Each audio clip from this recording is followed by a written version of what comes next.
Yeah.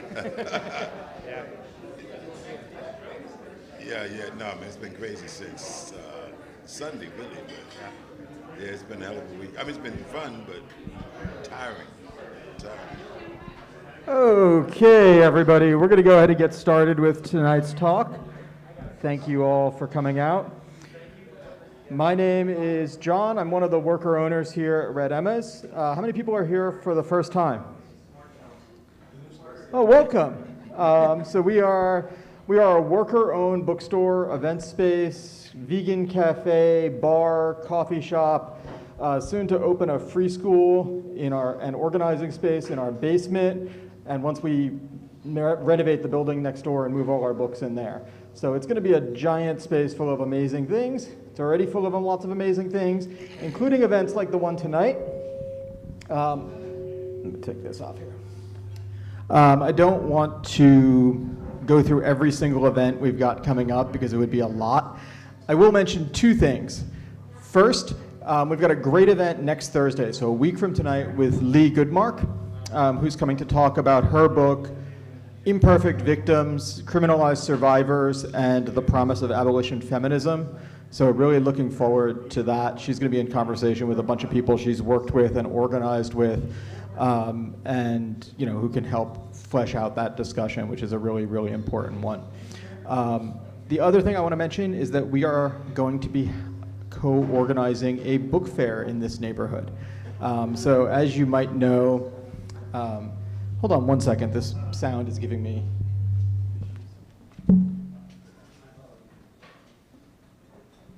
Okay, that's a little better. As you might know, the city has kind of not been able to actually pull a book fair together for the past couple of years. And at first it was COVID, but now it's just kind of, I don't know what, a little bit of incompetence or unwillingness. So we're doing it ourselves. We're partnering up with a whole bunch of people in the neighborhood, and we're on the weekend of April 29th and 30th, there's going to be a great big book festival in this neighborhood with lots of amazing authors coming through that we'll be announcing soon. And hope to see you all out for that. Also, please do check out the full calendar for all of our events. Anyway, tonight I am really excited to welcome this pretty amazing panel talking about a pretty amazing book. So the book is State on Freedom. It was authored by Dan Berger, who I have had the honor to know for a long, long time. I think he came through with a book he had co-authored with a fresh-faced young activist by the name of Chesa Boudin, like maybe a decade and a half ago when we were in our original little basement location that was that big. And I've had the honor to follow Dan's career since, as he's gone on to become one of the preeminent historians of political organizing in the second half of the 20th and first bits of the 21st century, especially with a really key focus on the resistance within and from prisoners. So a really anti-carceral historian and organizer, and somebody who really puts his scholarship in the service of movements. And it's movements that the book is about. It's also about the life of Michael Simmons, who's also here tonight. An incredible gift to have him with us as we talk about this story of his life and of the life of Zahara Simmons, his partner, during much of the time that the book takes place. Sad she couldn't be here as well, but she's down in Florida, a little harder to make the trip. But it's an incredible, incredible book. If you haven't read it yet, you need to. You will be inspired to by this talk. The first half of it is this incredibly gripping story of two people finding their way into SNCC and then into the nascent Black Power movement. I picked it up. I made the mistake of picking it up at around 11 o'clock at night, and then it was 3 in the morning, and I was halfway through the book, and I was like, oh man, I gotta put this down, but I can't. It's an incredible story. I was reading it, I was like, oh my God, somebody needs to make a prestige TV show out of this, because it's perfect. So if there's any Netflix producers in the audience, hook these folks up. But if the book ended there, it would have been great, but it doesn't. It goes on and it talks about the long arc of organizing and the way people live lives in the struggle, right? Not just show up as historical avatars in a moment. And that is, I think, the real contribution. I feel like I've gotten to know Michael through the book, even though I just met him for the first time tonight. And I think Dan has done everybody a service in chronicling these two intertwined lives and laying out, the lessons we might have for how we organize in the struggle. And then with us tonight, just gifts upon gifts tonight, is Nathan Connolly, himself an incredible historian of racial capitalism and real estate development, currently working on projects that take a similar sort of tack, as far as I understand it, in terms of looking at the long arc of Black lives lived and how they thread through history and what that can tell us. So incredibly excited to have these wonderful folks here. So I'm going to shut up and turn it over to them. But please join me in giving them a warm welcome to the space. Thank you, John. So this is my first time in the new Red Emma space, and I've been an on and off again Baltimorean for about 15 years, and it feels as if every 3 to 5 years there's a new, bigger and better Red Emmas. So this is just an incredible progression. You guys should be really proud of how you all have built this institution in the city. So thank you to Red Emmas for this event. So after the introduction just given, I don't have to do a whole lot except to say that it is an extraordinary honor to share this panel with Michael Simmons, who really jumps off the page in this work, Dan, who I've known for a very long time, and my name again is Nathan Connolly, and it is incredible to see exemplars in the flesh, both in terms of how they live their life and also how they do their work. And so it's a real honor for me to be here. I want to jump right in because we're going to have about 45 minutes of conversation. Then we'll open it up. I know already, just based on some of the folks I know in the room, there's going to be a lot of really incredible questions and insights that we'll be able to field to keep the conversation going. And right off the top, what I want to ask is why it seemed at this time for both of you to collaborate. Why did it seem necessary? How did it become an important marker of the moment? And is there something about coming out of the COVID pandemic in particular, which is a framing event for this work, obviously, summer of 2020 is framing, obviously. Why did this work seem to be timely for the moment in your both estimation? You can start, Dan, and then we'll defer to Michael. Yeah, well, thank you for that. And it is just such an honor to be here. I feel like at this point, I just want to keep writing books so that I can see the new Red Emmas, like wherever they go next. It's really such a treat. And, it's interesting because obviously every book has a moment that it comes out in, and I think that this book speaks to this moment very clearly. And the book has a 7-year history sort of before that, and in some ways a sort of 20-year history before that. So the two people at the heart of the book, Michael and his ex-wife and longtime friend and comrade, Zahara Simmons, are people that I've known for a very long time. Zahara started as a professor at the University of Florida the same year I started there as a freshman. And I saw her give a talk, and it was really sort of opened my eyes and ears and brains and heart to a history of the civil rights movement and the origins of Black power that was different from anything that I had heard before. And so I think that had always sort of stuck with me. And when I graduated college, Zoharah and I worked together. She was a mentor to a lot of campus activism I was doing.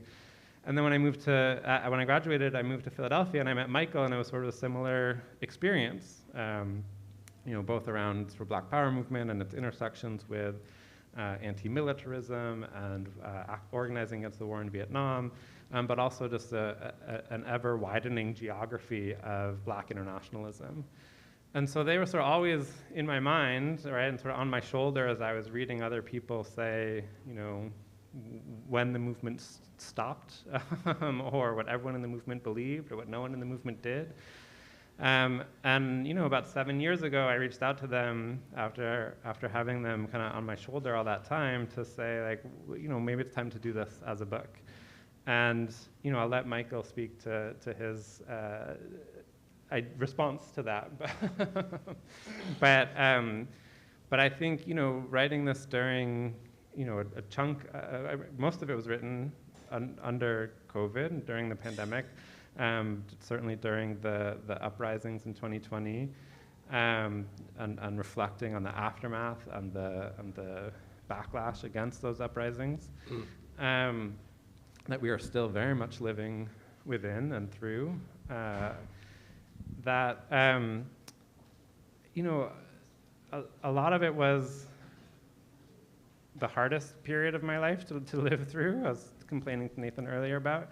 And I think the book offered a sense of steadiness and of grounding, that even though we face a lot of unprecedented, cataclysmic sort of experiences, we also have these histories to draw upon, right? That we have this sense of perseverance and resilience, which are such cheesy words to say, but that a life lived deliberately can respond to the urgencies of the moment. And so I hope that the book sort of fits within that. Well, one, I really appreciate being here and having you guys come out to hear this. So let me just say that off the bat, and in debt to you, Nathan, for taking the leadership on this. But Right. but because this is one of the few times when I don't have a lot to say, because the book was Dan's idea. He came for the past 20 years, up until this past September, I've been living in Budapest, Hungary, and coming back from time to time, which is when I initially met Dan on a trip back from Hungary, and we got to know each other during my trips back when he was in Philadelphia. And one day he proposed the book, and I thought he was out of his mind. I mean, to try to capture me and Zoharah in one narrative, I thought was literally impossible. And I'm just amazed at what he was able to do. Let me just say that, because he wrote the book. So I did not co-author. Dan is the author. That it just so happened, happenstance, because of the pandemic, and all of our lives have been totally thrown asunder, and Dan just kept at it and was able to produce it at this time. When I look at this time with hindsight, and let me emphasize hindsight, I think it's a book that is whose time has come. And I say that in the context, if there's anything I want people to get out of the book, it is that we need to continue to struggle against those who oppress other people in whatever area or arena that may be. And I think when we look at what's going on in this country today, that this book has appeared right on time. So let me just say that. Thank you. Thank you. So I want to talk about Gwen. Because before we meet Zahara, we meet Gwen. And one of the things that's most incredible about this book is, and I counted, you get 112 pages before the protagonists meet as a couple in this book, all right? I mean, it is an incredible itinerary of the civil rights movement, of life in Memphis, in Philadelphia, and the character that I encounter in these pages as Gwen is an incredible figure before we get to any of the stuff that makes up what we tend to understand as the Black Power movement. So much of your point is to actually give us this prehistory through the character of Gwen. And so, Michael, I'll start with you. And for those who have not yet read the book, introduce us to Gwen and how you met her. Thank you. And then, Dan, how you felt so compelled to anchor so much of the book through her experience in the beginning. Okay, thank you. Gwen in the book is now known as Zahara Simmons, Gwendolyn Zahara Simmons, doctorate, emeritus from the University of Florida. That And for the past week, Dan and I have been engaged in similar events. And one of the, I can't even describe how much Zahara would enhance what we're doing here if she was here. Zahara Simmons was someone who grew up in Memphis, Tennessee during the period of apartheid in a poor household, trying to sort out life in that reality, staging some individual protests that could have literally gotten her killed. Right. When she was a teenager. She went to Spelman University on a full scholarship with the admonition from her grandmother of don't get involved in that civil rights mess. You're here to go to college. And this was 1962. And she, not knowing anything about it, her best friend attended the Ralph Abernathy's church, which she joined. She had no idea who Ralph Abernathy was at the time. And of those who don't know, SNCC, as we called it, the Student Nonviolent Coordinating Committee, was its national office was based in Atlanta. And when I say national office, I mean about that much of this building. And they were always recruiting students.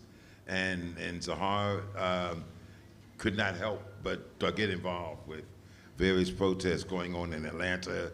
And fast forward, she decided that she was going to Mississippi in 1964 as a freedom school teacher. Her mentors were Staunton Lind and Howard Zinn, those who have looked at history and African-American history, know those names, labor history. And the thing about Zoharah there's so much about Zoharah, but in terms of the civil rights period, she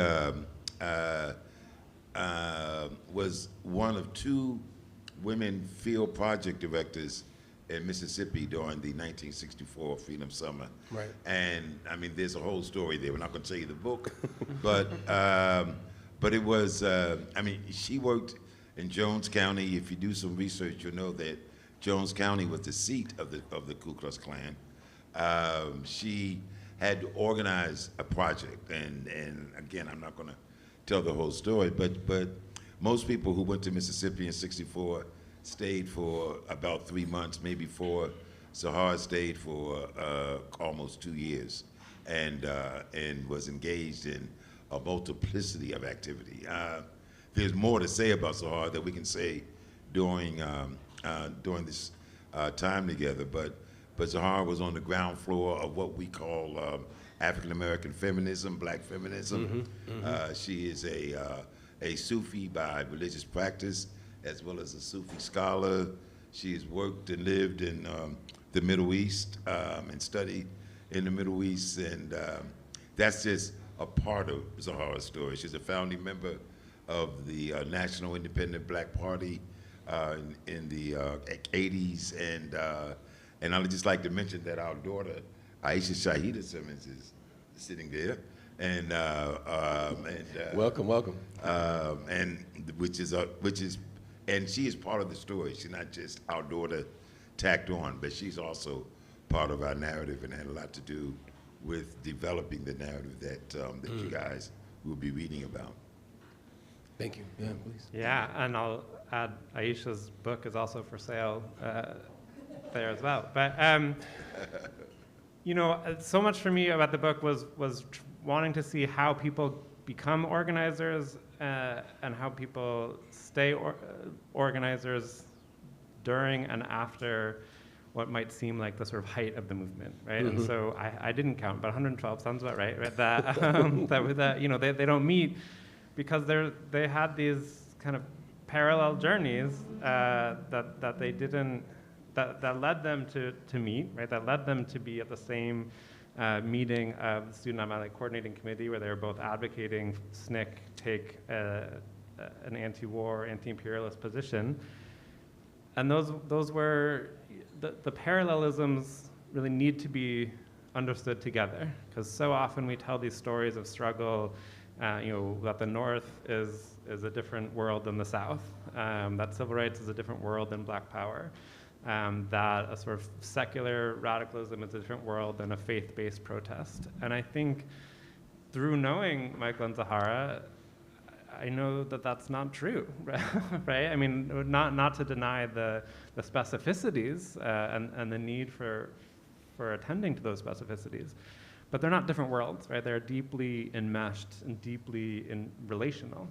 And so, Zahara's journey, or Gwen's journey to become Zoharah, I think is so profound, in some of the ways that Michael laid out. I mean, there's a lot more to add that's in the book, but, establishing a policy against sexual harassment within Mississippi Freedom Summer, that came in part because she was almost sexually assaulted at the training for Freedom Summer, right? So, even though it's a while before she would come to call herself a feminist, the work that she was doing, for women's liberation and against male supremacy is there intuitively and organically.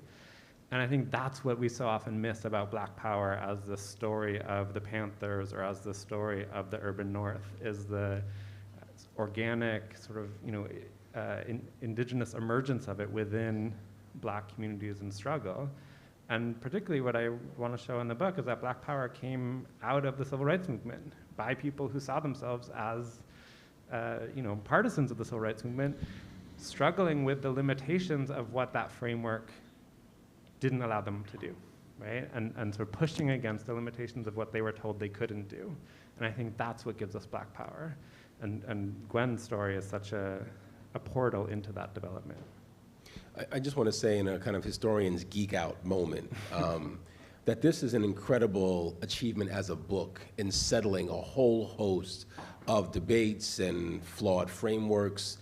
It is, in large part, I think, a product of many of us growing up watching like the Eyes on the Prize documentaries, which on their own are extraordinary achievements, but one of the things that they do implicitly is they divide into two different episode clusters the civil rights moment from the Black Power moment. Right. And a lot of us come of age with these boxes in our mind that there's a moment of nonviolent direct action and there's a moment of militant self-defense. And a lot of ink has been spilled in trying to debunk those categories. But by taking life history in the way that you all have done here and showing that there is, in fact, a genealogy of approaches, and there's a growing frustration with the limits of the movement itself. And so among the things that you'll find in the book is a discussion of how the state really isn't an abstract concept, but the state is white people, right? I mean, like the average white citizens of Tuskegee or of a county in Arkansas are empowered by local law enforcement to have part of the monopoly on violence, and they're deputized for very immediate kind of purposes of suppressing activism, right? So because you cannot trust the government, you need to find a way to achieve power, right? You have, at the same time, a group of Black political actors who are landowners, who are ministers, who are heads of HBCUs, who are interested often in suppressing Black activism. So again, you need to step around those networks in order to have power. And so there's all of this very concrete causal work that is done to explain Black Power originated because there were problems like securing funding from white liberal donors who were trying to dominate the contours of the movement, so therefore, right? And so I just want to be able to have a moment to appreciate this as a corrective in the scholarship, but also, as was said earlier by John in the outset, an incredibly swift and compelling read where you're just swept up and you're like, oh wait, 75 pages in, 100 pages in, you're realizing you're getting a corrective. Now, I want to just make one more kind of question. Can I say something? Yeah, go ahead. About that? I mean, I'm blushing under this mask, but thank you. Yeah. But I have to say, I wanted to connect what you said to something that Michael said, that Gwen stayed in Mississippi for 18 months, whereas most left after 4, and that's true. The reason she left after 18 months is because of the state terrorism and the way that you've just defined the state that forced her out. And I say that because I think it's too easy for many people to say, well, Freedom Summer, and then we have the Civil Rights Act, Selma, and then we have the Voting Rights Act, as if there is this kind of resolution, right? As if the civil rights movement had achieved its goals, and so therefore, well, maybe some problems remain, but like by and large, right, so problem solved. And in researching the book, not only from interviews with Zoharah, but from the archival work, just sort of tracking through SNCC's papers, the level of violence and just sort of the state of terrorism that existed for her and others in Mississippi after the Civil Rights Act, right? After this heroic effort to force the federal government to intervene, to sign legislation, nearly killed her, right? I mean, it nearly killed her directly, but it also nearly killed her, you know, sort of, psychically, right? I mean, so the book talks about a time when she was arrested after a voting rights demonstration in Jackson in 1965, where, you know, no one was planning on getting arrested. The cops just, what we would now call sort of, you know, kettled people and took them, so many people that there wasn't enough jail space, and so they took them to the state fairgrounds. The fairgrounds, yeah, it's incredible. See, and you know, and she was there for 2 weeks, you know, with farm animals and threats of sexual violence, sort of hanging the whole time, and afterwards got in a series of car accidents that were her fault, right? Where when sort of comrades at SNCC were like, you know, you're not doing well. Like, you need to get out of there before things deteriorate. And I think that, you know, that was after the Civil Rights Act was passed, right? That was on the cusp of the Voting Rights Act being passed. And I think to just connect back to your first question, but like, why this moment, you know, when we're seeing so many, you know, attacks on the idea of democracy, I think it's easy to go back to the mid-'60s moment as a success story, but I think it should encourage us in a sober way to reckon with that attacks on democracy are a constant, right. and that they get quite terrifying and quite violent when people feel, when the sort of authoritarian forces feel that democracy is within reach. Right. And there is an incredible nuance to the depictions in the book where Zoharah, when she, you know, still as Gwen, she's almost raped in a scene. She actually approaches James Foreman to intervene on her behalf, and James Foreman's like, "Well, we don't really have time to deal with that. You should have just given him some, and we can move on to real issues." Right? I mean, it's an extraordinarily awful approach, and then yet, not even, you know, a few dozen pages later, it's James Foreman who is like, "You're not doing well. You need to see about your mental health," right? I mean, this is an extraordinarily complicated and human landscape where people are understanding things like PTSD when they're kind of grasping for that language, and yet the blind spots are also there. Right, and so exactly, again, you know, kudos to being able to capture that kind of sophistication, and even being able to look at how, you know, Zoharah herself is still holding someone like Foreman in great esteem and regard because of the actual work that has to be done, right? That's right. Yeah. Michael, I want to make one more early foray into the story about your experience of education in Philadelphia, because again, one of the things that is handled very smoothly in the work is the extent to which you pursued self-education, that you were an autodidact. And so there's a move that Dan often makes here where he's showing these elaborate kind of historical events that are playing out, and there's a young Mike in this case, right, who's kind of only vaguely aware of what's going on, and yet there's a desire to want to become educated about what's happening in the world, and it's including your own growing internationalism. So I would love if you can say a little bit about how you experienced and encountered like institutional education, the limits of it, and how your ability to self-educate really became a bedrock of your life of activism. Okay. For me, growing up in Philadelphia in the 50s, racism was not a particular reality in my mind. I didn't translate things in the context of race. It's just, it was bad or good, but never in terms of race. I went to integrated schools throughout, although lived in segregated neighborhoods, so I didn't play with my schoolmates after school. Just purely by coincidence, happenstance, when Malcolm X first came to Philadelphia, the initial temple for the Nation of Islam that he set up was about a block and a half, 2 blocks from where I was living. I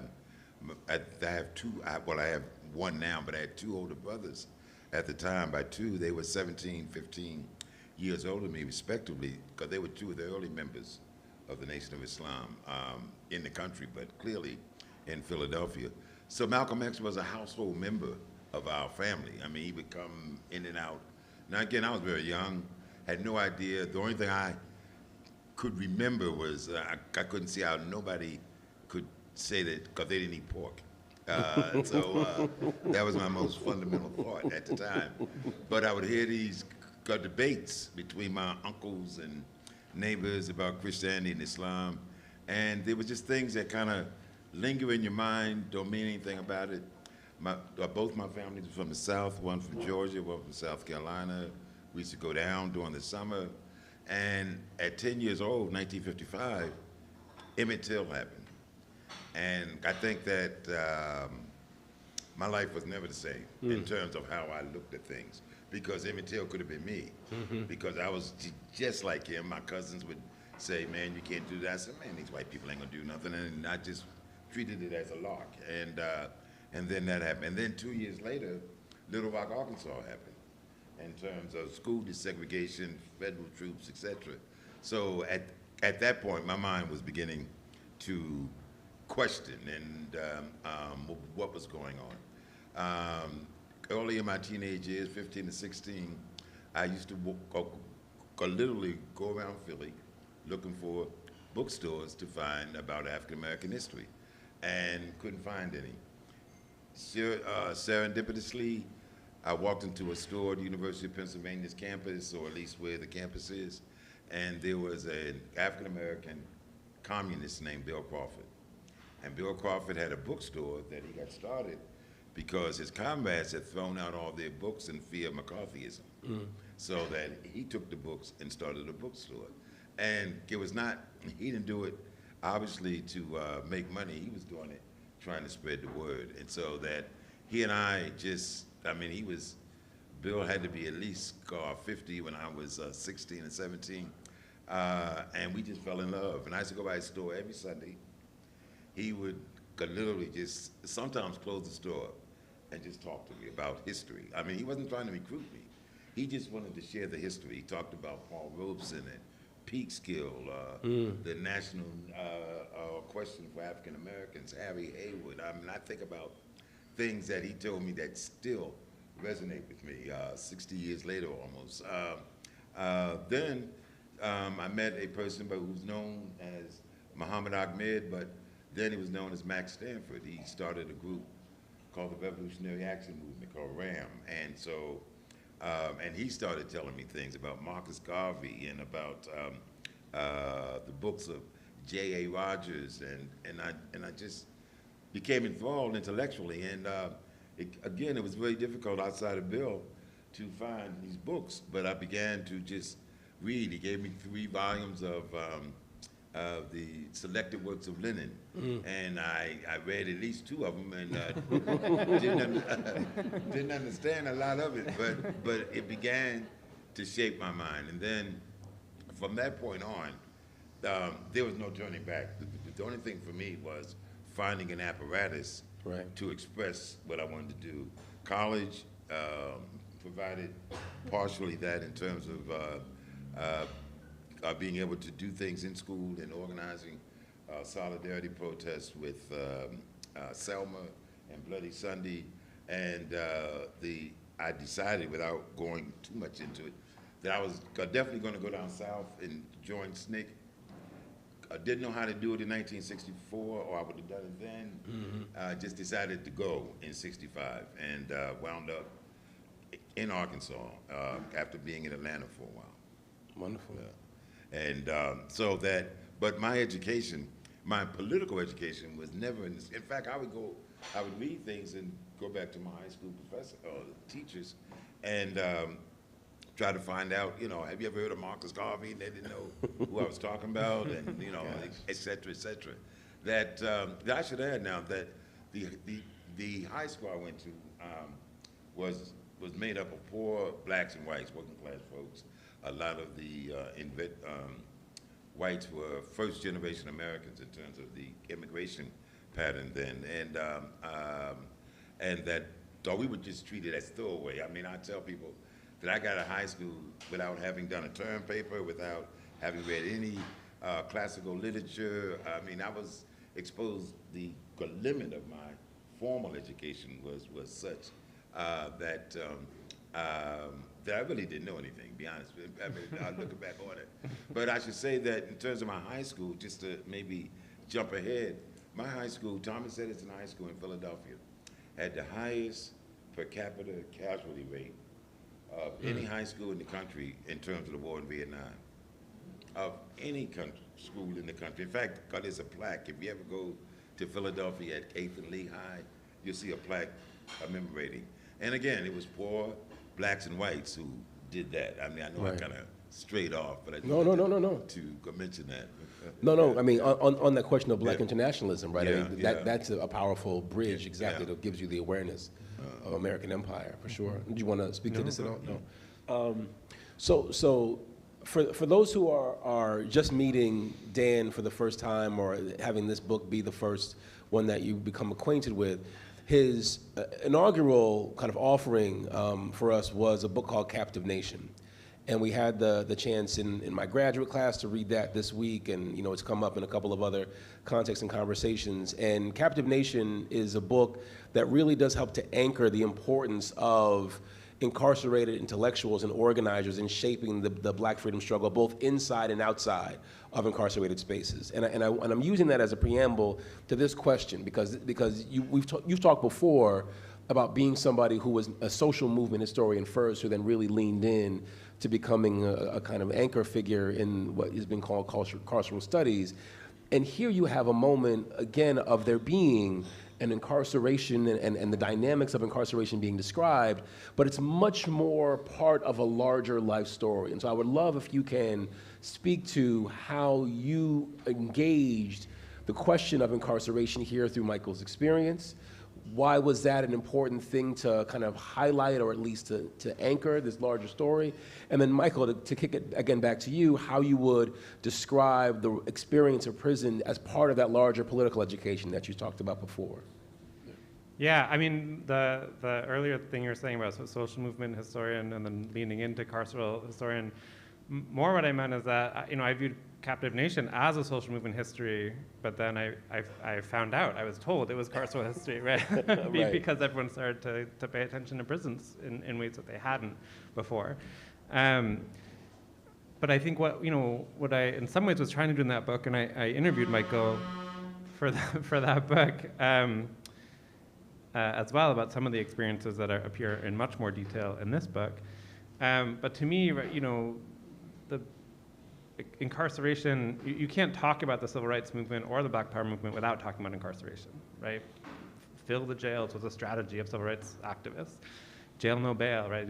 Spending time in jail rather than paying bail to an apartheid system, right, was a strategy of the civil rights movement. So many of the people that we take as sort of the founding fathers, so to speak, of Black Power had been incarcerated as either juveniles or as young people. So that's a lot of what I was doing in Captive Nation, right? There's no way that you can tell these stories without of those movements without engaging with both the social reality and the sort of political philosophy of incarcerated people.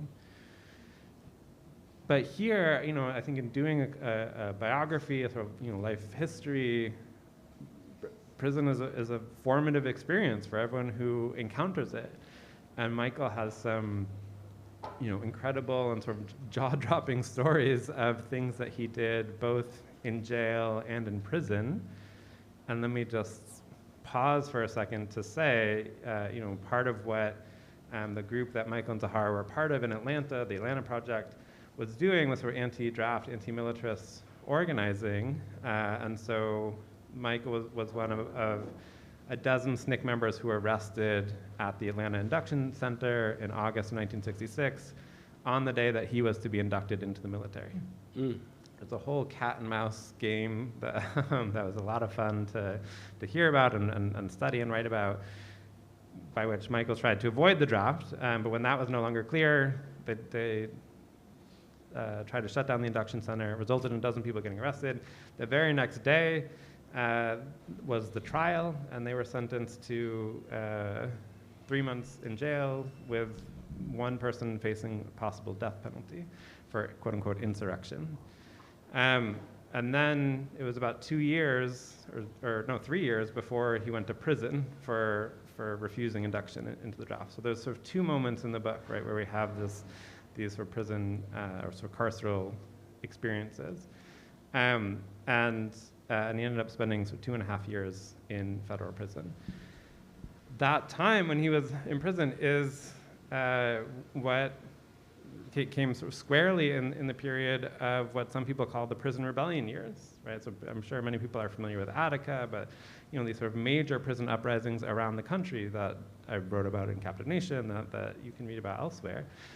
And Michael was at the Allenwood prison farm for a lot of his time inside, and then at Lewisburg Federal Penitentiary. These are not places that have gotten a lot of attention, and yet they also had a bevy of work strikes and some just beautiful, plays and experiments that he'll talk about. But I think it's obviously a formative part of his life. But I just wanted to say also that when I was writing it, I knew there were so many good stories and so many rich experiences that I was tempted for that to be what I had in my, in my mind. I was categorizing the book as a Zoharah chapter and a Michael chapter, right, or a both chapter. And in my mind, initially, it was a Michael chapter. Right? Michael's time in prison, there's a lot happening. Really interesting, totally fits with all this other work I've done. It's a Michael chapter. But of course, this happened to everybody. Michael was the only one in prison, but Aisha had just been born not 3 months earlier, before he went to prison. So Zahara is made a single parent and has to sort of navigate a lot of very difficult and complex dynamics, which a lot of people, particularly Black women, have to navigate under mass incarceration. And not even just prior to mass incarceration, just our carceral system. And so, I was sort of, it very clearly was a both chapter, right? and it was embarrassed. I was embarrassed that I had thought that it would just be a Michael chapter. So I also just wanted to sort of say that, because I think that it pushed me to reconsider, like, what are the ways that maybe Captive Nation could be more expansive, right? Like, what is these other stories, right? That the prison story. Martina Spada has this great poem, "The lover of a subversive is also a subversive," right? So what is the way that prison story is not just the story of the person who's incarcerated? Well, yeah, in terms of talking about the prison experience, at least some anecdotes anyway,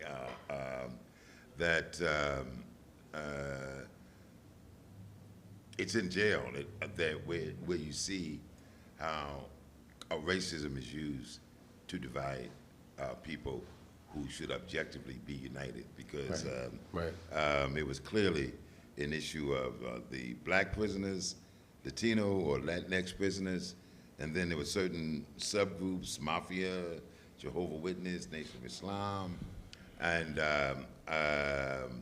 in terms of my status, I straddled at least 2 of them, the African American and the conscience objectors, and to some degree the Nation of Islam.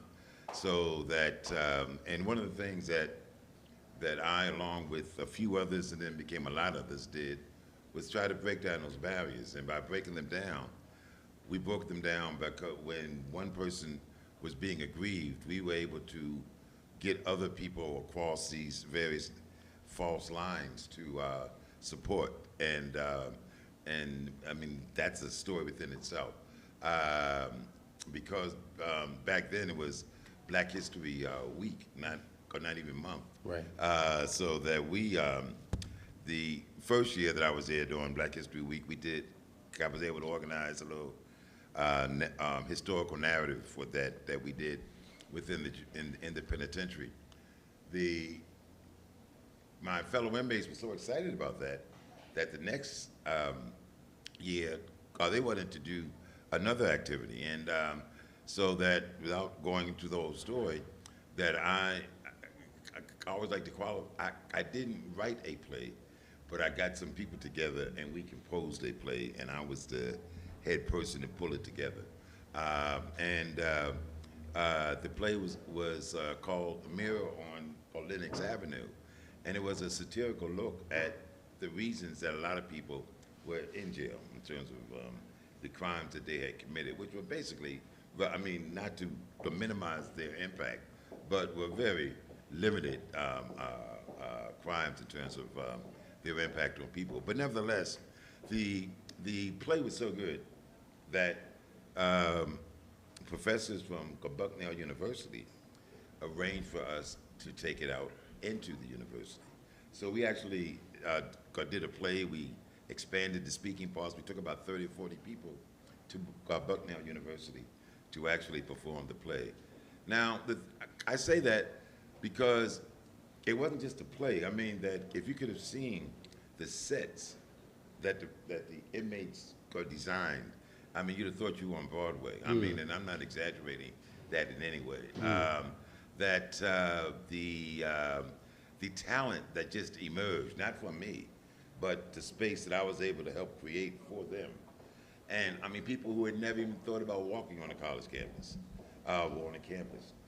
And that play, you know, resulted, that made me start thinking, because most of my fellow inmates, unlike me, clearly hadn't gone to college, but were lucky if they had gotten out of high school, in some cases junior high. Yet these guys were writing legal briefs, novels, poems. They were carving artifacts. And the thing that always hits me, and to this day hits me, is that you mean to tell me that no teacher could identify this by the time they got to junior high, so that rather than develop it, they get thrown out of school, out of lack of interest.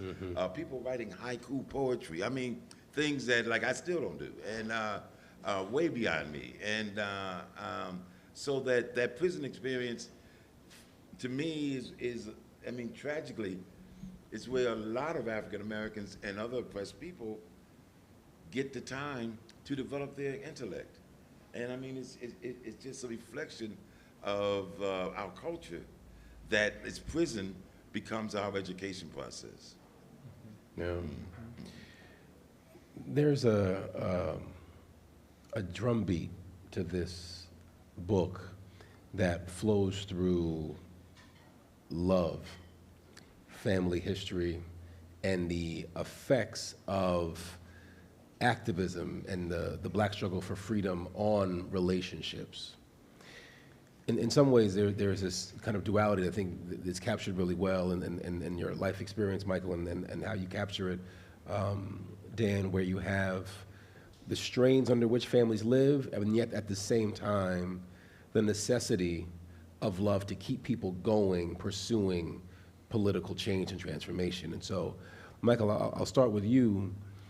As you were telling your story, and to the degree to which you're seeing your story reflected back to you in this work, how much was love a preoccupation, a motivation? Did you find yourself talking in those terms? You actually used it in an answer you gave just a couple of minutes ago. Is that something that you felt much more comfortable talking about and talking through intimacy? Because there's all kinds of ways in which we can be acculturated to both think love out of politics, but also hide love in our kind of public projections. Yet in both cases, it feels like it's much more on the sleeve, for lack of a better word. And so I'd love to get your sense about how you experienced the tensions and the frictions in keeping your love relationships going, and the extent to which you felt like you were doing these things for higher kind of aspirations connected to love. And then Dan, I'll come to you on that. Yeah. Yeah, you know, Dan and I were talking about this earlier today on the interview about the notion of love. People see it in a very narrow prism, and we talk about it in a much larger prison. And so really, you know, I try not to be cliche or corny, but Jay's comment of, you know, love, I mean, that is what, to me, struggle is about, is the people who you're working with, those whose lives you are able to impact. That's where the love is. And the love is, in another context, I had to tell someone who was upset about feeling rejected by a group that he was working with, because this was a European theater. But in terms of U.S. theater, if I come into a community and the community doesn't think they can do anything about their oppression. And I'm able to show that they can, and we're having meetings, and then one day they say, Michael, we want to have a meeting without you. We want to talk about this amongst ourselves, because one, I'm not from the community, and two, they know things about the issues that like I'm not engaged in. But regardless, if they've reached a point where they suggest I don't come, to me that's love. That's showing that like I've been able to help to show them that they change their reality, because the reality of changing, as I tell people, the process of liberation is as important as being liberated. So that if I come somewhere and I'm able to improve the conditions, but the people think I did it, then as far as I'm concerned, it's a short-term victory, Right. at best. Right. But like if I can convince them that maybe some ideas I had showed them their power, but they're doing it, then to me that is just love. Or when you think about black folks when I was growing up, I mean, everything associated with black was bad. I mean, I know we've heard, but just, I mean, you know, it was nothing for another black person to say, you know, we got bad hair, or, you know, they have a friend whose mother used to pinch his nose, I mean, literally, Right. hoping that it'd be straighter than what it was. Or I heard someone say, you know, she's pretty, but she's kind of dark, or she's dark but pretty. Right. And that was not even a put down. That was just people just describing each other and how we viewed ourselves. And so that while the Black Power had, like I just heard an interview today about a new book on Black Power that is horrible from what I heard. There are bad books out there on I'm these not- topics, folks. I mean, I'm not raising it and counting. It's just I was just stunned at how bad the author was. But when he talked about Black Power, he talked about it in terms of its impact on particular African Americans who white people liked. They talked about it in terms of white activists who, in the civil rights movement. They even blamed Black Power for the rise of Ronald Reagan. Right. What he never talked about was the impact of Black Power on black people. That like literally overnight, black people were are letting their hair grow out. I mean, my hair is short now because I'm getting old, but back then, my mother would never let me have hair on my head. I was always shaving it off. We were wearing dashikis. We were talking about Africa. We were developing cultural theaters. We see the rise of the Black arts movement in New York. You see so many things coming together just as a result of people trying to interpret what Black Power means. That historians and journalists was always trying to get us to find a definition that they can handle with Black Power. And it was just a multiplicity of things that occurred. And I'm just talking about the cultural aspects. I'm not even dealing with the political implications of Black Power, but just how it literally changed the African American community overnight, literally. Right. Yeah, well, you know, my initial plan was just to start the book and just jump right into the story, because there's a lot of books by white people about civil rights movement, about Black Power, and I didn't want to do a lot of navel gazing. I didn't want to get in the way of their story because it's their story. But then I was early in the process was persuaded that people need to trust me as the author, and so that's when I wrote the preface that just sort of lays out here how I come to write this. And then I was sort of thinking about, and then my editor said I need an introduction to to sort of frame it, right? Because the preface says how I know them, it sort of establishes my bona fides, but I still need something to give a container before jumping right into the story. And in the middle of researching and writing this, it struck me that it's a love story, and a love story not just between two people who clearly share a lot of love, who had a romantic partnership for several years, who have a child together, but above all have a lifelong friendship and commitment to each other as comrades. So it's a love story in that way, absolutely. But for me, trying to think of that enduring sense of state on freedom, what it means to be state on freedom. And if part of what that means in the book and beyond is that you are fighting for people that you'll never meet, right? Fighting for places that you'll never go, I don't know how else to name that kind of commitment and dedication that's not love, right? Other than love. Like, and so that became for me the kind of overarching way to think about it. And Michael mentioned that Che quote about true revolutionaries guided by great feelings of love. And it's easy, Che has been so strangely sort of commodified, but I, in some ways I want to sort of take that seriously, and I think there's a lot of work in Black intellectual life and Black intellectual tradition that thinks through love and talks about love beyond an individual interpersonal love, right, but as a sort of political mode of being. Mm-hmm. So I want to ask one more question, and then I want to turn it to the audience. So for those folks in the audience who have something already kind of forming in the mind, just as a preview for that. The question that I won't ask now, but at some point I'd love, even if it's like, at a drink at the bar, why so much emphasis on Black music as an organizing vessel for the book, using actual songs to kind of organize it? I'd love to know about that as a move. But the question that's I'd love to have addressed is one about, again, our boxes about kind of high water and low tide moments of political activism, and how this book challenges the notion that, for example, the 1980s were seemingly, apolitical or political winter for Black people, that the 1990s didn't have the same kind of rich internationalism that one would think about with the Bang Dung moment or in the late 1960s moment. You've got moments here, Michael, where you are in Hungary in the 1990s organizing on behalf of the Roma, and in 2016 at the Comic-Con convention in New York, protesting the representation of the Roma. I was at that convention, actually, because I love comics, but I didn't see you there. We were actually on our way leaving out of New York, but I was like, oh my God, I was like on that scene, and there he was.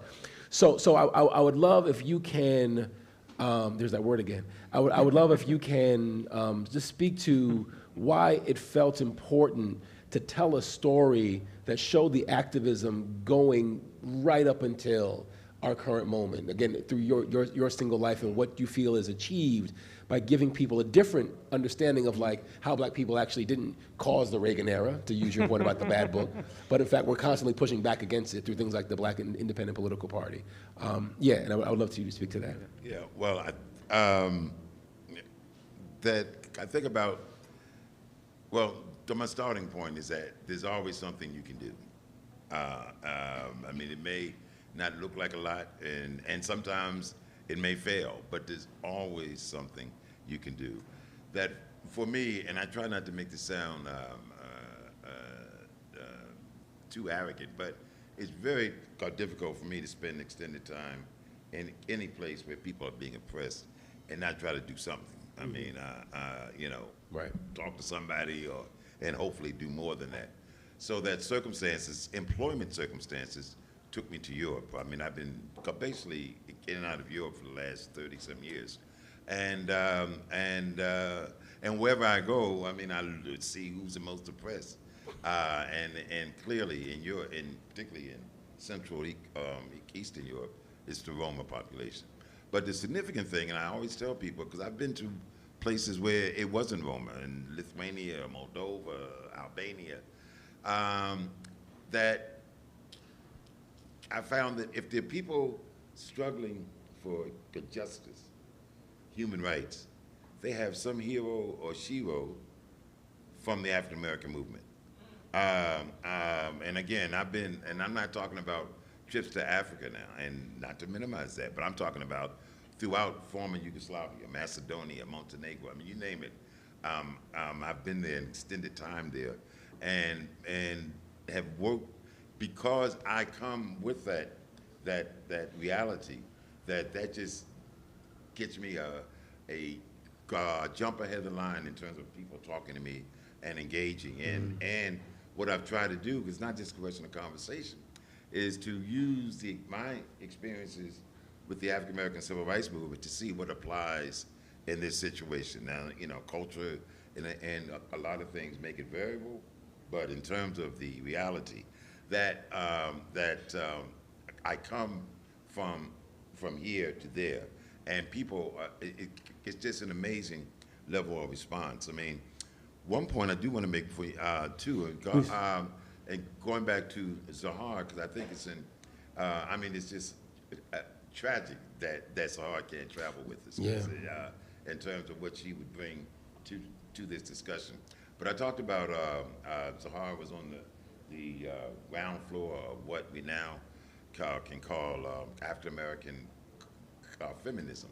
And African American feminism was not just black women joining white women.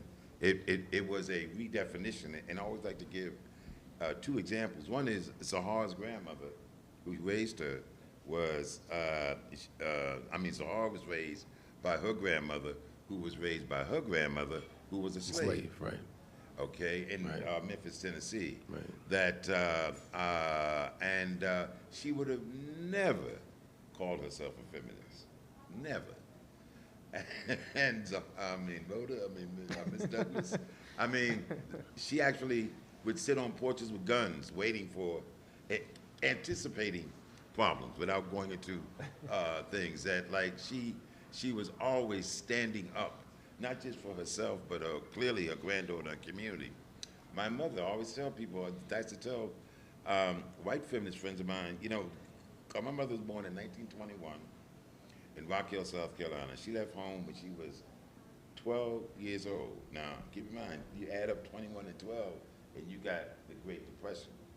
She left home, not left Rock Hill, but left South Carolina, coming up north, cleaning white people's homes, families, helping to raise their kids.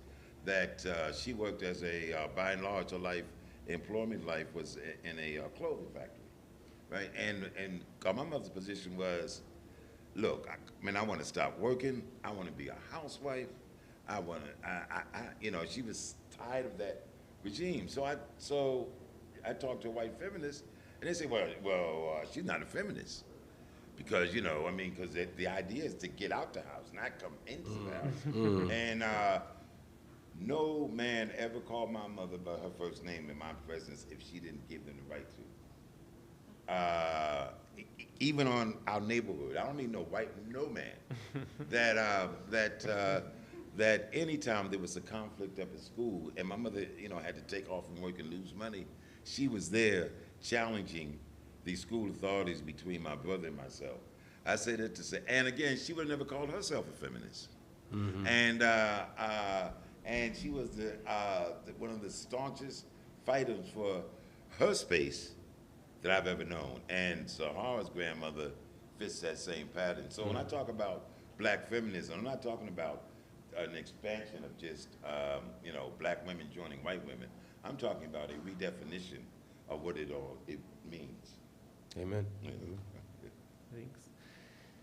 Yeah, the back half of the book concerns the late 20th century and into the 21st, and we see Michael and Zahara going to all different parts of the world and engage with all different people in all different places, and I think to me that it was such an important element that, Black Power always had this sort of internationalist politics, but I think as things really worsened in the US, right, as we get Reagan, as we get, the consolidation of neoliberalism and a new sort of new forms of racism and exploitation,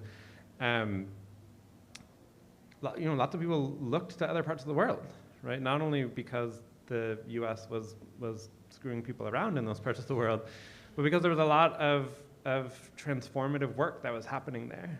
And I think when I began the project, I had an idea certainly of a sort of Pan-African connections between Black Americans and Black people in Africa or the Caribbean.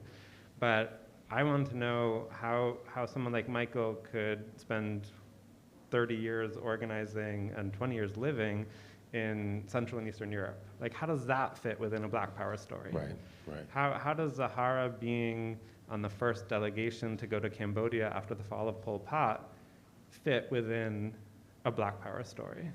And I think part of that gets back to that sense of love, and connected to, to just that expanded horizon, like that expanded sense of who and what you allow to sort of bring into your world, right? And so I think there's several passages in the book that talk about both of their work in different parts of the world, bringing that sense of solidarity, self-determination, and a sort of coalitional power to transform conditions, right? And that might seem simple or easy or detached, but I think that's the work of social change, and that's the work that I think Black Power particularly bequeathed a whole generation of activists, not only in this country but around the world. And that internationalism, I think, may be in some ways the most significant but understudied aspect of the whole thing. Mm-hmm, mm-hmm. Fantastic. So we have a roving mic for the room, yes? Yep. All right.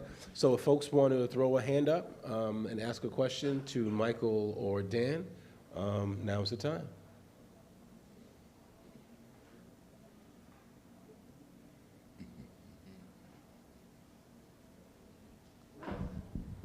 So I didn't want to be first. Thanks, First, Professor. I just want to say, wow.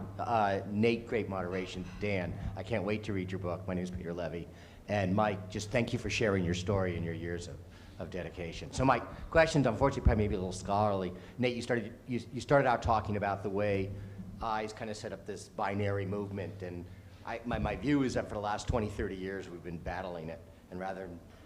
And just this week, I don't know if it was the book you were referring to, I saw the New York Times reviewed a book called 1966, and today the author was on Diane Rehm.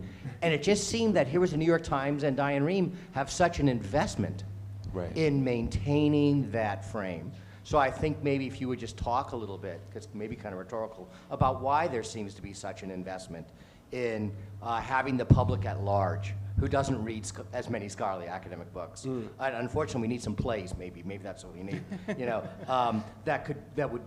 There's tons out there that has disrupted that frame. But why there's such an investment in continuing to portray the movement that way? Good question. Yeah, I mean, it fits with the conservative attacks, and by conservative I don't just mean Republican.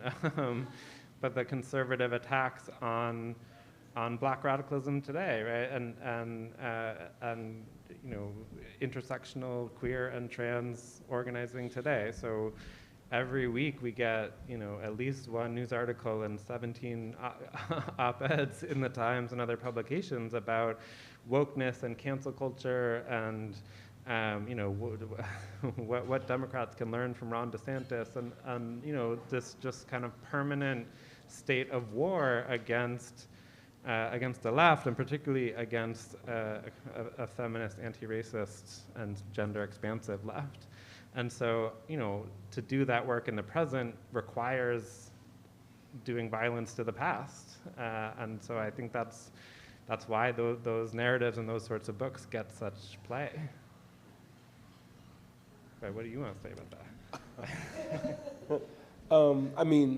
I think part of it too, to be honest with you, Peter, is that I think we need to be okay with also acknowledging that so many of the people who are in charge of the media at an upper executive level are coming out of this period. They're actually, again, they're contemporaries. These are elders who have amassed great social capital, and so many of them are invested. I was at a panel at University of Maryland, God, it feels like 10, 12 years ago now, and there was one of these, new left folks who was now a senior professor who was like, the Black Panther Party killed the social movements of the 1960s, like full stop. That's what they think. I actually, in studying the history of Johns Hopkins University and going back and just reading the student newspaper, there's one particular story from 1969 where they start to have Black power curriculum, brought in very ad hoc fashion onto the campus for the first time by students. In one particular episode, there's a guy who's just dropping N-bombs in the printed JHU newsletter, in regard to this activity, like using the language to talk about these black students who are trying to teach black subject matters. That guy, who's the editorial writer for the JHU newsletter, goes on to basically be a chief executive at NPR for 30 years. I mean, you can't make this stuff up. Bruce Drake is his name. Look him up, right? So it's that kind of, I think, benefit of doing this kind of life history is that it's not just the activists who have this long, expansive, and complicated career.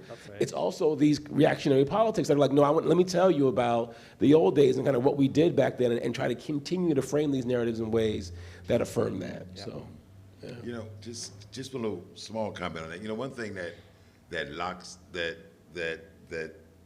in terms of that kind of history that Nathan just gave. That for, I don't know, 18 years, my job title was the director for Europe for the American Friends Service Committee, which had gotten, the American Friends Service Committee started in 1917. And I was the first to have a job like that. So that people would come to me in the organization praising me, like, wow, Michael, you're the first, you know, really proud of you. And I would say, wait. I said, you guys started in 1917. This is 1986. I said, but that's a history of racism. Don't be patting me on my head because I got a job. I said, I'm sure you've had more qualified African Americans than me apply for this job, and y'all denied them. So for various reasons, not insignificant, was a third world coalition within the organization that demanded that they hire a person of color. I got lucky. But don't be patting me on my head and you ignoring your history of racism.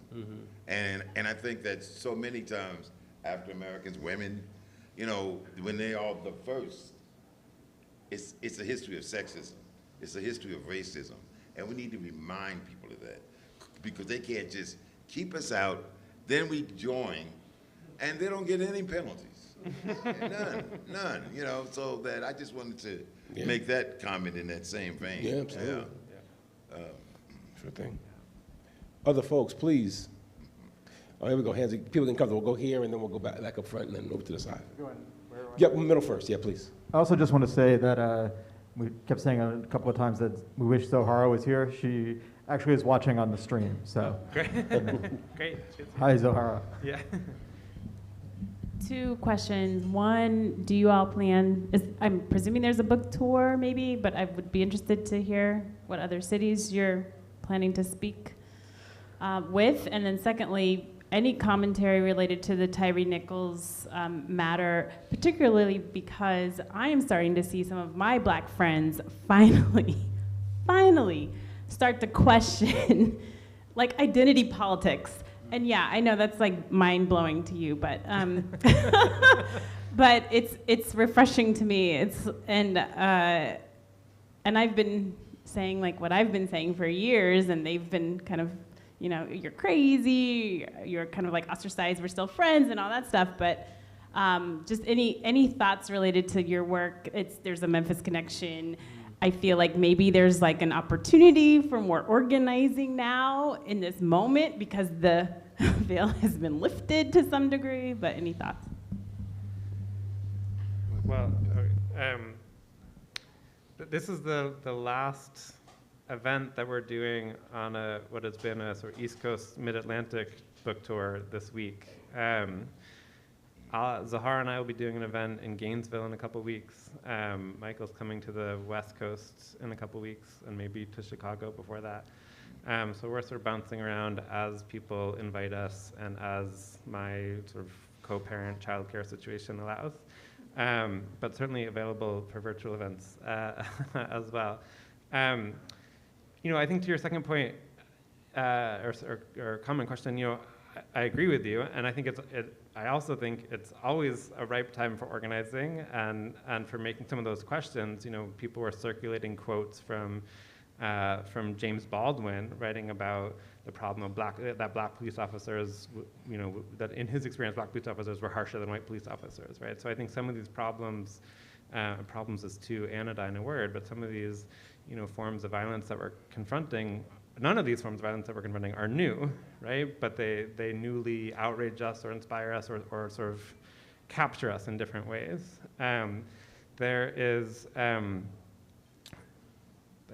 else I wanted to say that I'm forgetting, but I did want to ask Michael, so one thing Michael said to me in the book that's there implicitly that I wish was more there explicitly, in one of our interviews, was that most of his organizing has been about fighting or like disagreeing with other black people, right? Right? Like there have been some moments of like fighting, the state, right? In the way that we've been talking about, but most immediately it's been with other black people. And I wonder if as part of that you want to share the story that is in the book. And let me also just say there's several times when Michael said he didn't want to get into something or told the short version, and they're all in the book. But in the book, when you got arrested in the Georgia State House, that might be a good example to share in this context. Yeah, okay. I've forgotten all about that. But yeah, that during the time that we were in the Atlanta project of SNCC, we had a failed attempt, but an attempt nevertheless to form a third party in Georgia. And we had gotten the minimum requirement for a recognition for a local election in Atlanta. And we went to the Georgia State House, the Secretary of State, to submit it and have it documented.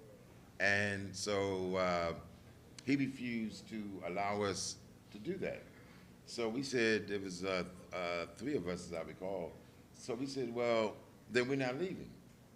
And he called this, I'm sorry, thinking about it makes me laugh, but he called this Georgia state representative at the time into the office. Like he was going to be the buffer for these young crazies.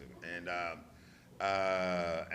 of course, we said, man, get out of here. And so the Secretary of State got so angry that he got on the phone to call security, and he said there, and then he said there, and then he counted us out, 1, 2, 3, and he counted inadvertently his boy. And he said, there are 4 niggas in here, and blah, blah, blah. And so JD said, not me. And I said, yeah, man, he talking about you too, yeah.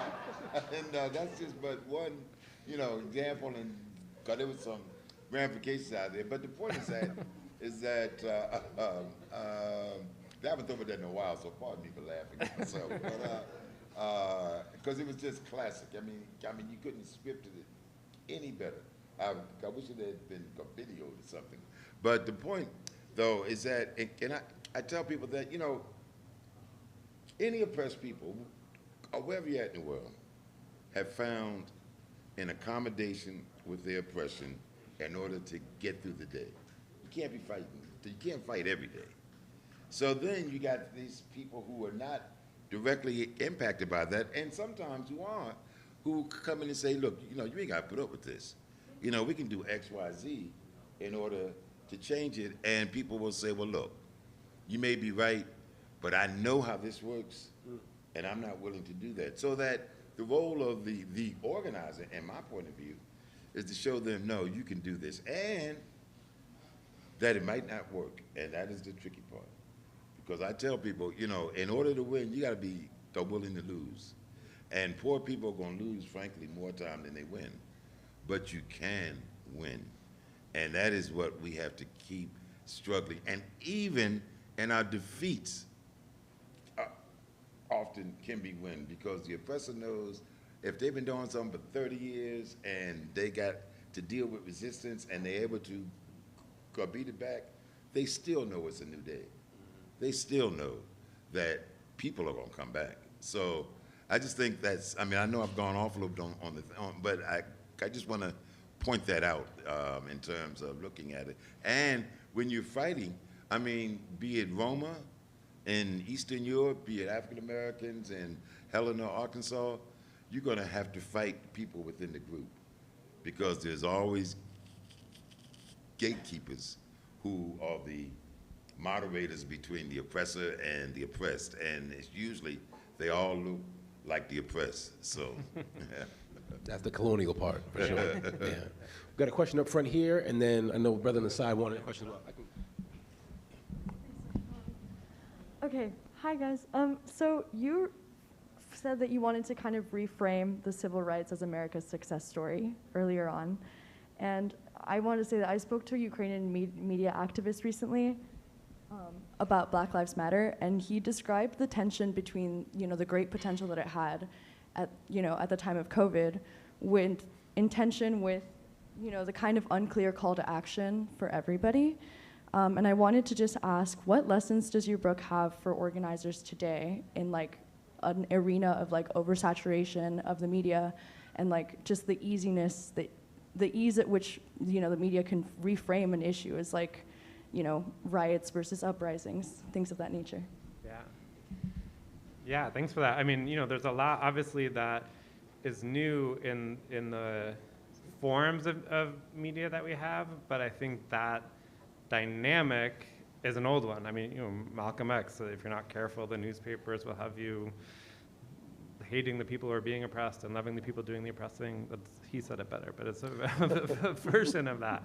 So, I think, I hope that's the lesson of the book, right? That there are all these sort of new wine in old bottles, right? All these sort of new forms, new media that we have to contend with, right? And I think like social media has like rewired my brain, right? Like there's all these ways that it does materially change us and impact us, but I think the underlying dynamics are old ones. And one thing that has always drawn me to this story and to this book that I hope comes across as a lesson is, that particular campaigns, particular organizations may come and go, but that, that struggle continues, as we've been saying. And I think that's really important because we can, understandably and appropriately, we want to fight for our organization to survive, right? We want to fight for certain things to continue. And that's proper, but sometimes they still might fail, right? There might be another format or another campaign, another venue in which to engage that battle, because we're always going to be fighting over riots versus uprisings, right? We're always going to be having that battle as long as we live within the world that we live in. Yeah, well, I can just pick up. I mean, my thing, particularly in terms of reading the book and looking at the lessons, is that there are no prescriptions for social change, as far as I'm concerned. And in fact, one of the things that I try to do with my generational peers, like myself and others, is to say step back, because I argue that each generation will come up with strategies and tactics that the previous generation thinks are ludicrous. And I always give, and I give the examples of, just imagine, it's hard to do it now because we're so far away, but imagine going into Mississippi and telling people who have lived in Mississippi for generations that we're going to get on a bus in Washington, an integrated group, and we're going to ride and we're going to get to Mississippi and we're going to refuse to segregate ourselves. But that was just heresy to people who lived in Mississippi. Or you say that, okay, we're going to, in Greensboro, we're going to go into this lunch counter, right, and we're going to sit there. And no matter, if they don't serve us, we're not going to move. They can throw sugar, they can throw us down. Well, that was just ludicrous. And I can give other examples, but the point that I'm making is that there are things that hopefully people in this room will do that people my age might say, look, that's crazy, that's not going to work. And I always tell my friends, I say, most of the people my age that I know have never posted on TikTok, including me, and that's what they call it, TikTok. Have never posted on Twitter and barely read Facebook, let alone those things. I got folks who don't text on their phones. So I said, well, how the hell can you be leading this, tell these youngins what to do here? There are all sorts of things that people use today that we never even thought it could exist. So that, I'm prepared to tell you what I think. I'm prepared to give you some suggestions. Some may be right, but fundamentally, I can't be the leader if I don't have all these other skills there. So that in that regard, I think that that people need to challenge themselves to create a new way, and people like myself need to challenge ourselves not to get in the way. This is the last question. I appreciate that. It's going to build a little bit on what Brother Nathan was talking about regarding the binary nature of the civil rights movement and Black Power. We saw when John Lewis died, Bill Clinton spoke at his funeral and took a shot at Kwame Ture Stokely Carmichael during the eulogy. And it seems consistent with this idea of even those who are on the American left today being conservative, small c. And so I'm curious, when you guys were in SNCC and there was that election at the time, what was the body politic of SNCC like, right? Was it as clearly divided then in that very slim, I think Brother Toure won by 1 vote, if I'm not mistaken, after several rounds of negotiation. What was the body politic of SNCC like? Was it as clearly bifurcated then as it was now, or were folks more malleable to both of those sides? Because from a distance and from a student, respect to Brother Lewis, but he looks very, very different politically than Kwame Ture. Yeah, then I should, and go pardon my back, please.